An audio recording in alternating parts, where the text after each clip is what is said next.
I just want to touch very quickly, maybe for just 20 minutes, to give you a little bit of an understanding on fibre cement.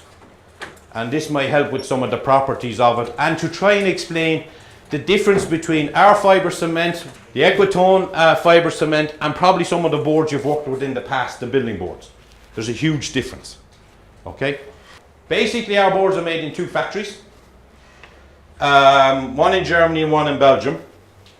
This is the one in Germany. That's actually the production plant there. The whole site covers, do you work in hectares or acres? Yeah, hectares.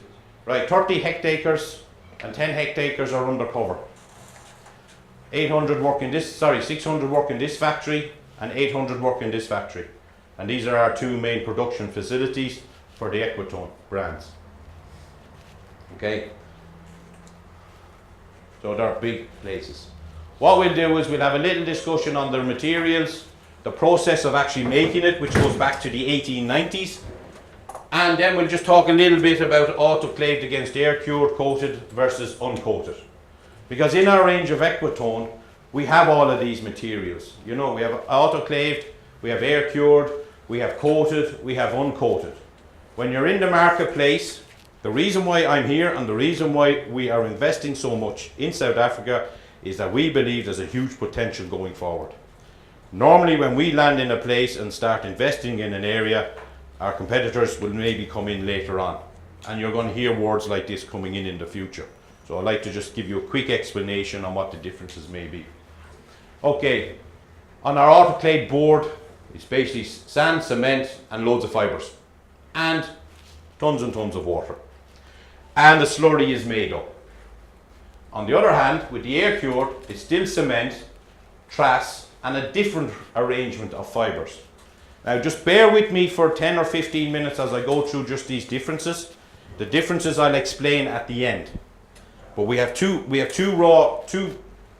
lots of material with slightly different ingredients. And there's a reason when we get to the end of the production why we have slightly different ingredients in there. Okay? And loads of water again. Everything is quality controlled, even right down to the colour of the cement that goes into the mix. The colour of the cement has to be between certain parameters. If it's not, it gets shipped back. Currently, each factory for our production only probably uses maybe 100,000 to 120,000 tonnes of cement a year. Okay? This is the process, and there's a guy called Ludwig Hacek, an Austrian inventor, and he invented the system of making, well, it would have been asbestos cement, but this process is still the same for fibre cement, and he had taken it from the paper industry of making cardboard in the 1890s. So what we have here, in a sense, is vats or big buckets, 4 of them, with the slurry of the mixture in each one. To that then, rotating around, is a big wheel like a sieve. Like, you know, like your kitchen sieves, let's say. Mesh, wire mesh. And what that is doing is, as it's rotating, yes, it's picking up the raw material, the solid waste, out of the slurry. Because the water rushes through the fine grill and it leaves solids on the outside. This is then being picked up on a felt. That's probably hard to see there, but it's like a big rubber mat running around continuously. And as you can see here, the blue line is building up and building up, follow it down, and then it gets put onto this thing we call the forming drum. And we build up, the fibre cement gets built up in layers and layers and layers and layers until we decide what thickness we want. And then what happens, there's layer 3, 4 and 5 will come up here. It just slowly builds up and up, gets cut, and then goes to the next stage of the production line. So that's how the material is actually formed up into the flat sheet first. It's still very wet and very flexible at this stage. At this stage, when it's trimmed and cut, when it comes down here, there's the forming drum there, and another one here. The bigger the forming drum, the longer the panels. And don't ask me to make longer panels than what we do at the moment, because while I can do it at the start of the process, it means that every other single machine down along the production line would have to change. Yeah? So we have our forming drums. The material comes out in a flat sheet here. It's roughly trimmed to size. And that is what you get as an untrimmed board, by the way. It's very rough edges. If you are taking in untrimmed boards, they are not to be used straight away on a job site without being trimmed straight edges first. Okay? They can also become trimmed as well. So you can have trimmed or untrimmed. What happens there then is any of the wet mixture gets put back in. Guide thickness through to control. Then what happens then after the soft sheet comes out, a metal plate, we call it template, is then placed between each sheet. Why would we put a metal plate between each sheet? To separate them and stop them from sticking together, because they're still in a wet state at the moment. But there's a more important reason why we put the metal plate together, and that's because we end up going into a press. Now your normal building boards won't go into this thing, and this is one of the big changes in it. It goes into a large press like this, and over about 40 minutes of slowly compressing down and down and down, it squeezes up the boards. So for instance, a 10mm raw sheet. You okay? It's probably better there. You can see me better from over there. Yeah? And don't get too frightened. Okay? So basically, what happens here is it's taking like a 10mm material and squeezing it down to 8mm. Okay? Could anybody make a guess at what pressure, what tonnage that press would be pressing at? Just give me, guys, it's going to be a long bloody day if none of you start talking. 200 tons. 30 tons, I have 200 tons. Any more on 200 tons? 1,000 tons. Any advance on 1,000 tons? Do you think it's too high, too low? Too high. Huh?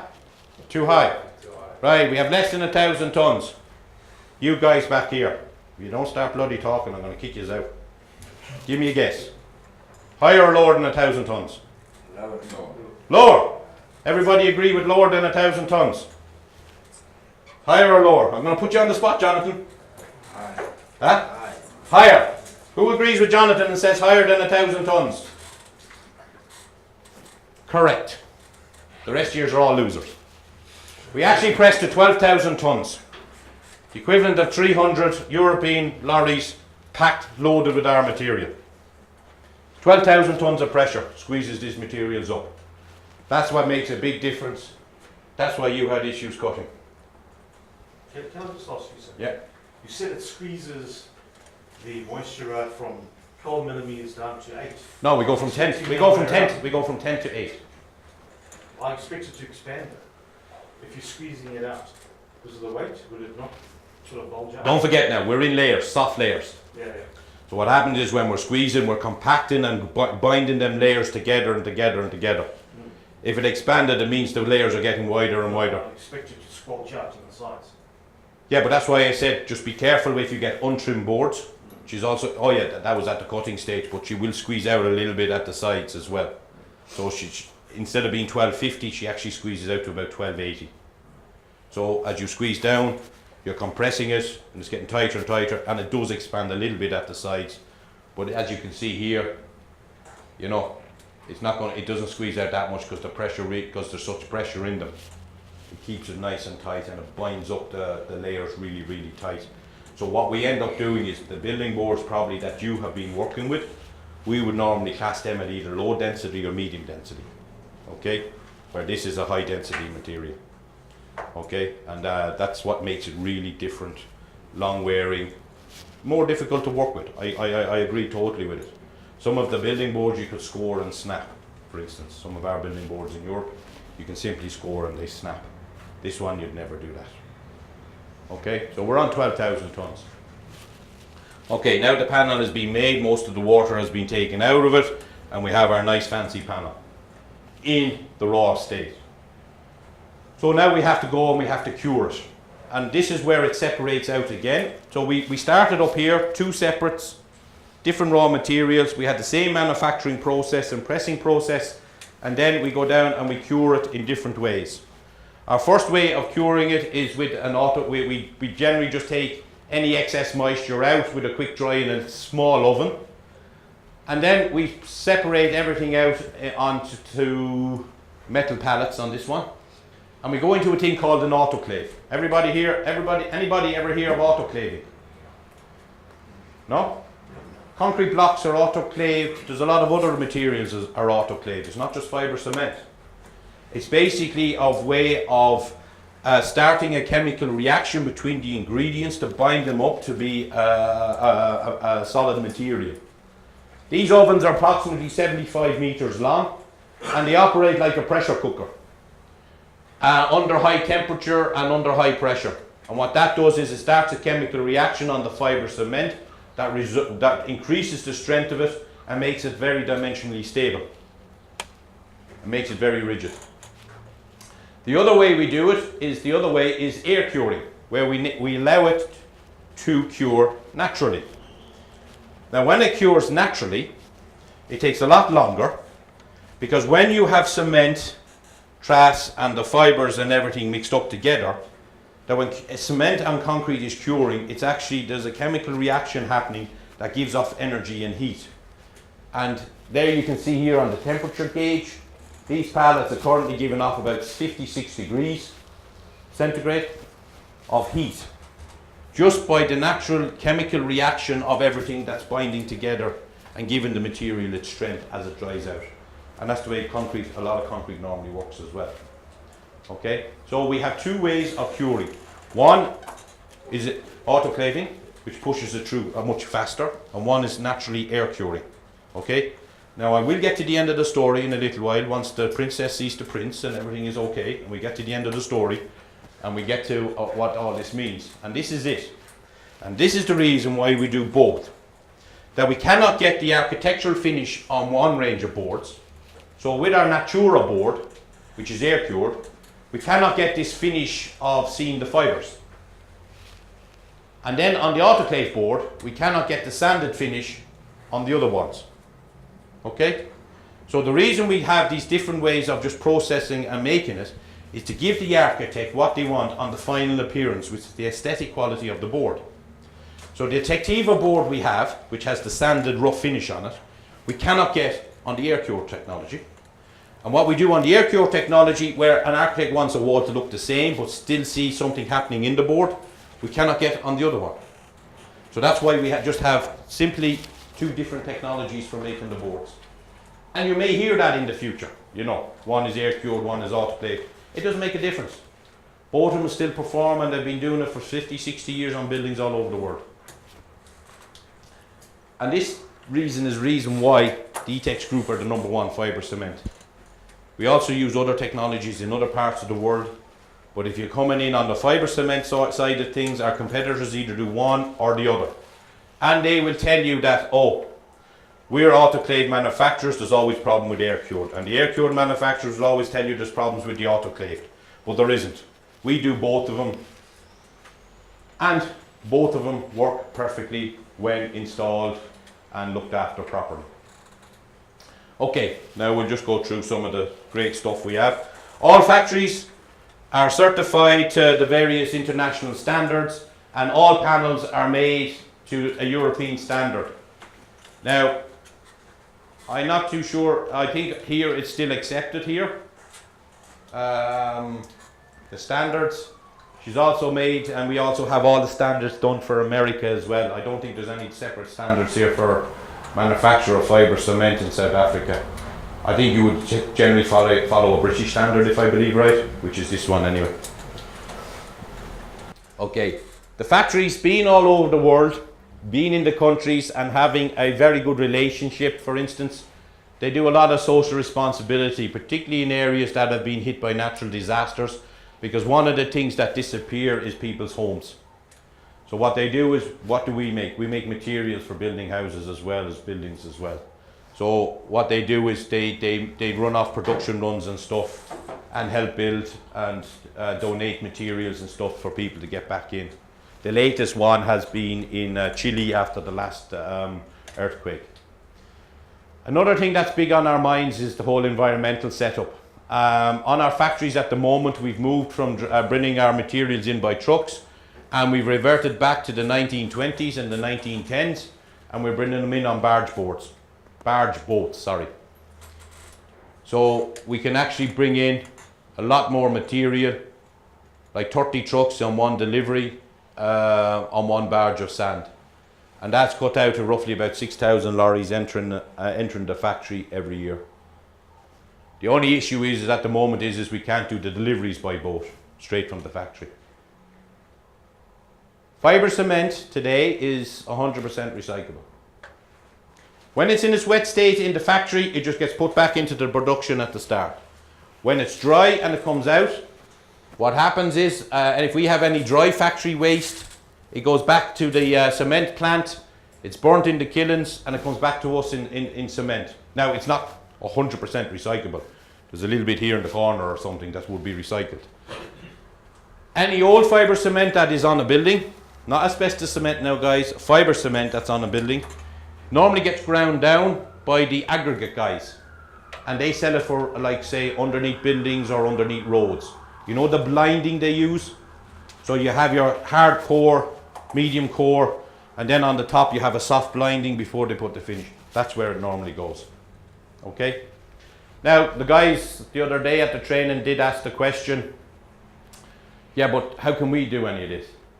To be honest with you, most of this is only after happening in the last 5 to 10 years. And to be honest with you, if you're taking our panels off after 5 or 10 years, there's a serious problem somewhere. I wouldn't be worrying about the recycling part of it, because this, to be honest with you, this will grow over time.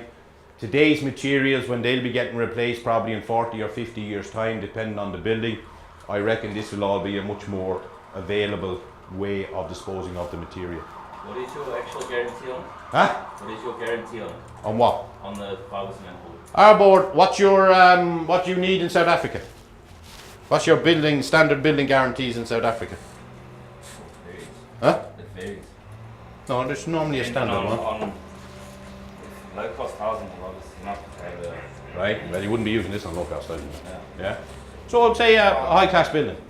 5, 10 years, 15, 10, 10? Why would you say you wouldn't use it on low cost housing if you're using it, if Cost. you're donating it? Oh no, we wouldn't.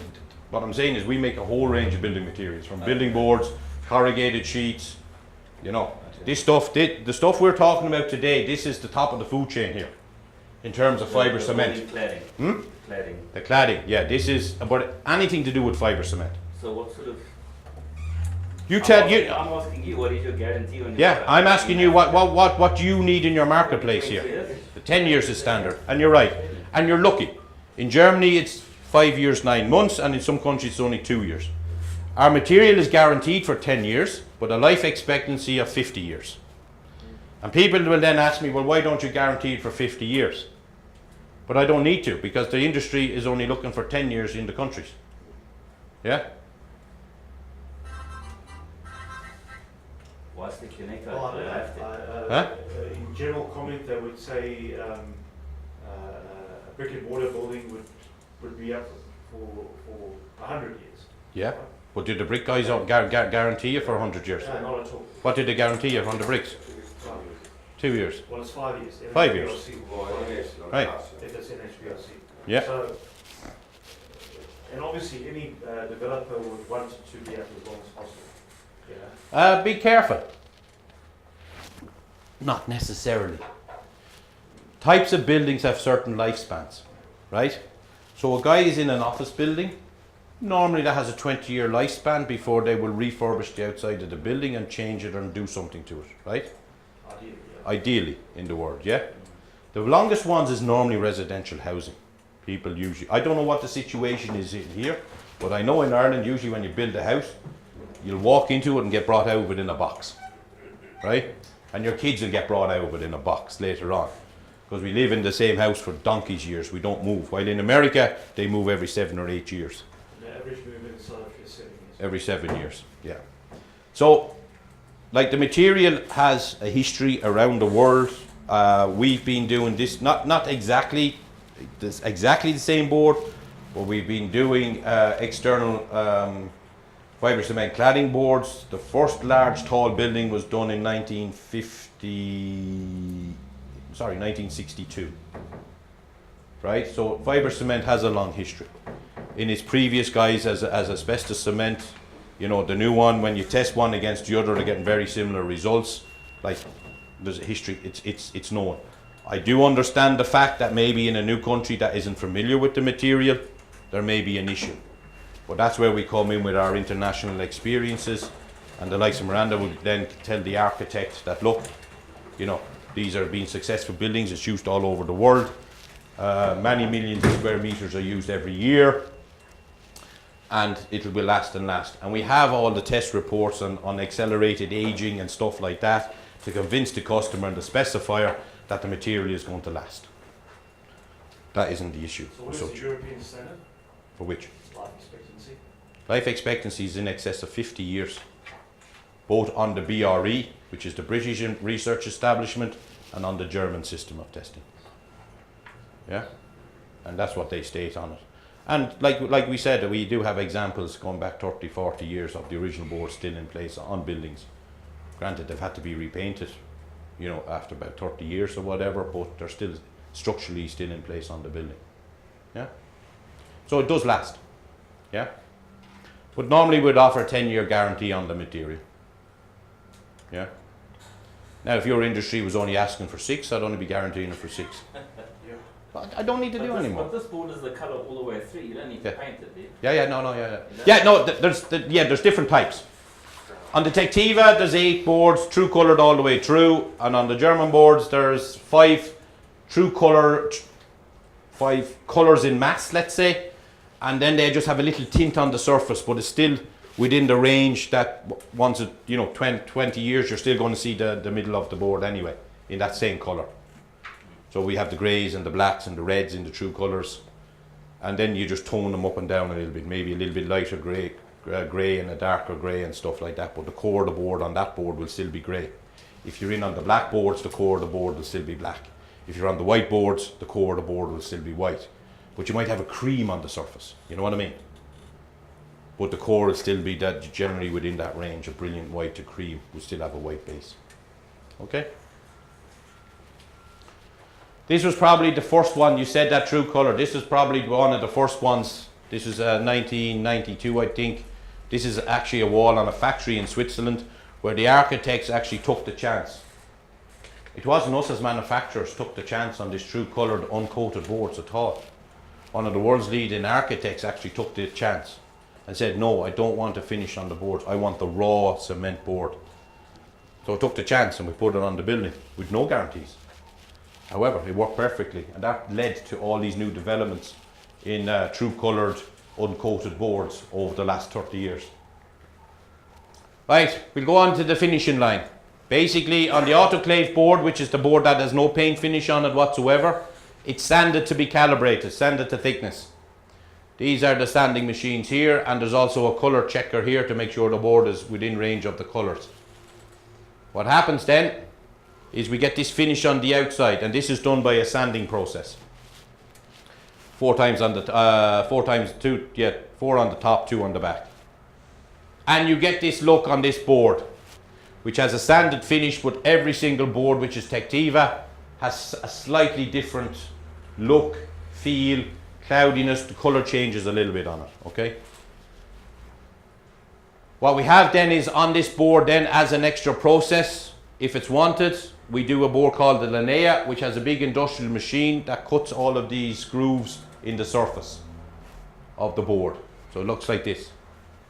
You still see the sanding lines on it. Okay? When we were in our trial stage, a CNC machine used to make 3 of these boards a day. Now we do 1 board in 3 minutes, just by the industrial process. Okay? And what this does is this can be very good visually on the eyes with the architects. Feel the reaction. We hydrophobate the uncoated boards, right? Hydrophobation is, in simple terms, it's like a sealer, let's say. But it's not like a paint sealer. It's not on the surface. This actually comes right into the core of the material, and it bonds with the matrix of the material. very special hydrophobation from Dow. And what this does, it's like a water repulsive emulsion. But it's not just a coating, just protecting it when you put it first up on the building. It's going to last the life. Because even if we're in, say, the Dubai desert and you're getting sand blasted with the wind and the sand and you're wearing away slowly the surface of the material, there's still hydrophobation all the way back into the material. Okay? Both the front surface and the back coating gets the hydrophobation. So virtually every part of the board has it. And what does this do for us? It actually gives you this lotus effect of the water, like leaves. So when the water goes onto the panel, it doesn't soak into the panel and get that problem of soakage or capillary attraction, let's say. So what happens is this is one without, where you can see it's starting to soak into the board, and this is what happens with the water when it's on it. It actually forms into balls and stays on the surface and just rolls off the board when it's on the wall. That's what stops the capillary attraction on the uncoated boards. Right? This is the most boring job in the factory. Be glad you're on a job site in this heat, working away. You're going to claim it's hard. There's a poor guy sitting in there on his shift, and he's looking at every single board that goes across to make sure the surface looks good on it. Okay, he doesn't sit there for 8 hours, by the way. He only does 20-minute shifts. Because after 20 minutes, your eyes are so gone and you're so bored doing it, you have to change. So every 20 minutes, another guy goes in on rotation. Now, the painted boards, or the boards that are coated, they are dried. These are the air-cured boards now. Remember, they've been sitting for 20-odd days and they've dried up. We have a guy checking the surfaces here, and the reason why he's checking the surface is that for these boards, the Natura and the Pro, these have transparent finishes. So you can actually see through the surface of the board. Miranda, do you have samples here or not? Yeah? What you can actually see is you can actually see through the board, and you can see the fibres in the board. This next quality, but that's impossible to determine at the start of the process because everything is wet and black and dark and you can't see it. When it dries out to the grey colour, you can now see what's happened in the surface. If it's good enough, they stay here. If not, they go in, and this is where our paint line comes in. And we offer paint finishes. And then again, if it's if not fit for this, we have a further board here where we treat the surface, and it roughs up the surface like a stone and gives the architect this feel of stone. So what happens here on this particular board, if we did not have this, this and this, you would be paying at least twice as much for these two boards, because these boards would be waste. What this allows us, and this allows the architect, is to play with colour on the building as well if he wants. And that comes into play. What we have found historically is that schools and hospitals, school children and patients, they react better when there's dabs of colour around the building and stuff like that. It livens up the place a little bit. So that's where they normally get used. We don't buy the paint from anywhere else. We have two of our own paint companies, one in France and this one in Germany. We make all our own paint for all our own stuff, so we have total control of what happens. And we're not bound by deliveries or guys changing mixtures or whatever on us. So that's all done in-house by us. Oh, that's just the different coating levels. This particular job here,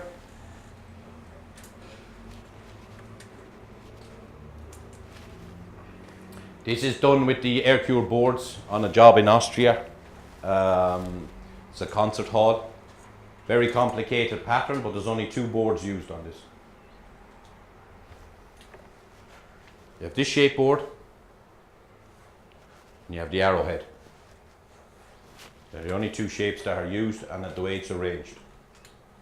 Now, who wants to tell me how the framing system is done on that? We'll talk about this later on, how the framing system is done on it. This is our finishing line here. It's a series of ovens. It's not just simply finished or painted on. There's a series of ovens and refrigerators. So the paints always go under high temperature and are then cooled down. So it's not just painting cold on cold. When you paint warm paint on a warm surface, you're kind of like getting a much better bond between everything. Okay.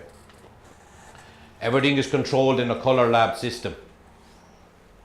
There is colour surfaces in it. To be honest with you, in our labs in the colour centre, we approximately have about 750 odd different colours that it's possible to paint on our boards. We mix our own paint. You know, when you go, okay, the missus has decided to change the colour in the living room, and it's not a standard colour you buy off the shelf. It always has to be a slightly different colour. So when you go to the paint shop, they give you a tin, and they go plop, plop, plop, plop, plop, plop, plop with different colours, and then they mix it up, yeah, in the small tins. Here in the mixing centres, they do them by the ton for the machines. So it's the same process. You key in the amount of colours you go in, you mix it, and you get any tone or colour you want. What I will say to you guys as installers, when it comes to doing it, sometimes we do get the questions, oh, what RAL number is that panel? I want to match the RAL number. We're not on the RAL system. What do you use here in South Africa? RAL? Yeah?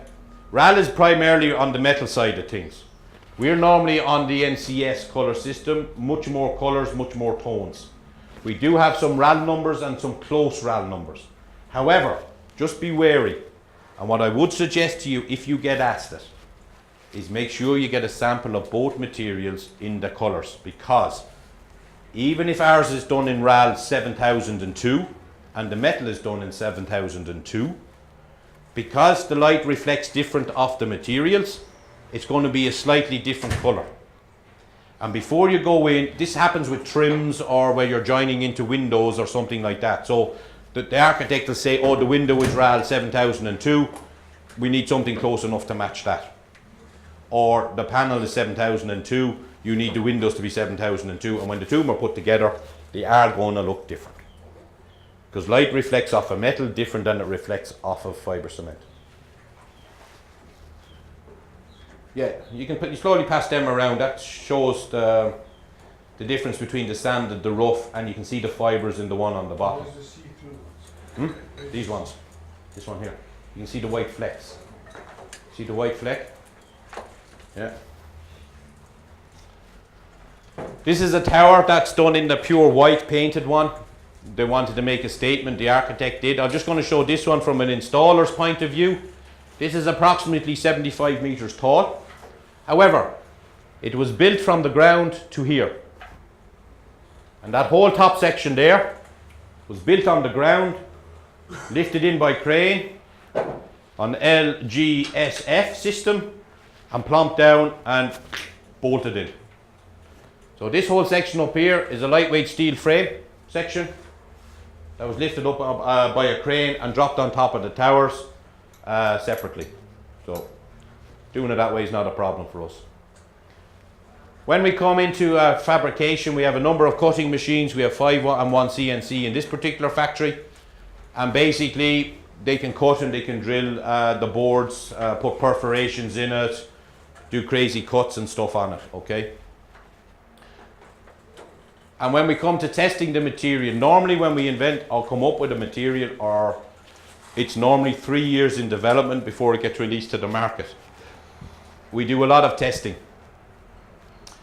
We do the weatherometer, the WOM, the QUV. Because we have factories all over the world, we put them on the factories. So I'll go through these. So we do lab testing on the material, and particularly on the colour performance of the material. Accelerated weathering test as well. This is another option of doing it. Then what we do is, this is a test site in Florida, and there's another one in Colorado. Now this is not all our materials. These are professional colour testing sites. I think we're in here somewhere, where like the car industry or any industry that deals with colour, this is where they test the colour performance of external colours. And all we do in here is, this is a check to make sure that what you're getting, the results you're getting in the factory, in the lab, are consistent with what's happening in real life. And normally our panels will be out here for probably approximately 2 to 3 years. Okay? Checking that. The other thing we have then is, because we have factories spread all over the world, sample materials get sent to the factories to be put up on the walls. Facing north, facing south, facing east, facing west if possible. So we go from Sweden into Central Europe, into Southern Europe, into South America, into Asia. And we get all the different climates and conditions and stuff, and then we monitor and get the panels sent back to our labs, because our labs are internal. We have our own research development laboratories and scientists and everything internally that work on all of this for us. This one. So how would you think the frame is done on that? That's the big spaceship building that looked like Star Trek. Steel It'll sub, just be a grid system. steel subframe, fibre cement board, and then that's glued onto the fibre cement board. It's actually done Or that. mechanically fixed onto the So you're saying like there's a framing system and the framing systems then fit back to the framing structure? system, complete system is clad, Yeah. and then that clad is put on top of it. Yeah. If I understand you correctly, what they've actually done is they've put in a metal sheeting system underneath it, like an insulated panel. Yeah, So you have your high points and your ribs, it's like a sheath wall. like a sheath wall, metal sheeted wall. And that means then on top of that they can run their Zs and their U sections wherever they want, in whatever angle they want, in big lengths and small lengths, and they don't have to worry about getting fixtures back to any kind of structure behind it. There's actually a good way of doing it, because the insulated metal panel underneath it gave it its insulation, gave it its air tightness, and gave it its water drainage. And this just purely became an aesthetic feature on the outside of the building, covering over the metal panels. Fully story on this. Is that a window? That's the windows there, yeah. Cut into different shapes as well. Was it a flat metal panel perforated? Behind this, no, it's you know, like a composite standard sheeting panel. Yeah, one with upstands. The one you'd normally use on roofs or on sheds or something. Yeah, done in black so you don't see it. Funny story about this particular building is it's a concert hall and it's only used between 1 and 2 times a year. And it was built with private money by a big opera lover in Austria who runs a huge construction company. And it's only used, this one is only used in the winter months, the winter festival. They have another building that they use for the summer festival. It's in a little village in the foothills of the Alps. The thing from an installer point of view on this, and the reason why I'm showing the picture to you guys, is this is a very unusual building, right? Very, very unusual. And you're going to get some of these. The first installers on this went absolutely broke. Underestimated the time it was taken to do the set out, you know, to make sure everything was right on the framing system and everything on it. So for you guys as installers, just be very, very careful that you plan out these crazy things correctly, because if not,